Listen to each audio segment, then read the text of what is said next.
Hello guys, so ayan, so welcome sa another vlogan. So nakikita nyo guys, meron ulit tayong bagong mugs. Ayan, so sa mga nakaprood ng ibang video ko, so nakapagkabit na tayo ng TE37 din o Rota Grid 1 before, pero ibang kulay. So first time ko magkakaroon ng black na Rota Grid 1. So ayan, kakukuha lang natin guys yan and ikakabit natin dito sa Fiesta. So, pero before natin ikabit, ayan, so linisin muna natin. So nakita nyo, orig paint, ayan, orig papi-paint nyan, marumi lang. Then yung goma is 19555. Ayan, kita ba? Ayan, ayaw mag-focus. Pero ayan, 19555 yan. Tapos 2021 production date, so fresh pa. Then, ayan, kita naman, makapal-kapal pa yung tires nya. Sa mga bago syempre bumibili ng mugs, sa akin, nasa gumagamit din siya eh. So, kung mapatay copy or Rota, so asa gumagamit din kung ganong kaingat, di ba? Pero since ay nga kilala yung Rota na matibay din. So, ayan. Sa mga gustong malaman kung orig ba yung Rota nila, so ayan, meron dito nakalagay na Rota, ayan, malinaw, Rota. Yung mga tie copy, syempre, iba yung nakalagay doon. Tapos, offset niya is andito rin. Saan ba yun? Dito yata. Hindi mo makita ya. Ito, madumi. Or ito pala, yan. Offset 38. Tapos, yan, kilogram. Then, yung size niya, yan. 15 by 15.65. 15.65. So, yun guys. Offset, nandito yung offset nya, tatak ng Rota, andito, then yung size nya. So yan, so yung sticker kasi nya sa loob, so hindi natin makikita kasi doon din nakalagay kung ano yung kulay. Syempre sa mga hindi pa marunong sa Rota nga, naka-indicate doon yung kulay nya.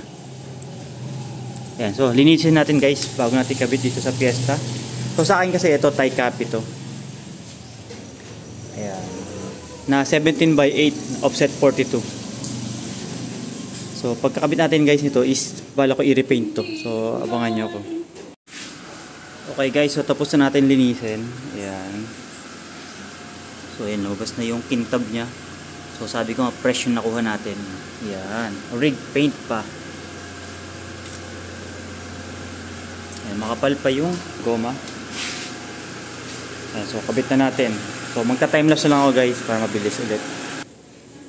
So dahil guys meron tayong impact drill, ayan. So pampadali ng pambaklas ng sasakyan. So nabili ko sa Inco. Ayan guys. So sobrang hassle free na siya pag mano-mano pagbaklas. Diba? Kahit may higpit yan, kayang-kaya ng Inco yan.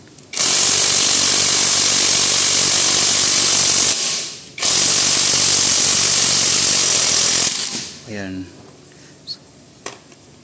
Kayang-kaya kahit may pet. Medyo matagal nga lang.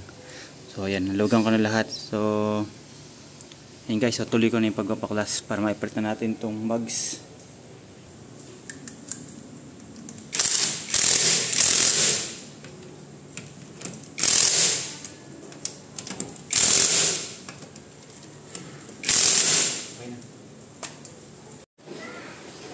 Ayan, so nakikabit na natin guys yung 15s. Ayan, so pero syempre bago natin takbo, double check muna natin yung air pressure nya. So sa ganito ang kinakarga ko lang is 30 PSI lang. So check natin kung ano yung current. Ayan. So ito guys yung current pressure nya. So walang 30, so I think 28. So bombahan natin. Yan, 30 sakto. Yan, so di pala 29, tama ba? Ayan, so dahil guys dito sa ayan may Inco air compressor tayo. Ayan. Kaya mayroon pang hangin tayo ng gulong. So bago itakbo, kailangan syempre okay yung pressure natin, pantay. So double check na rin sa iba. Then yan, test drive natin.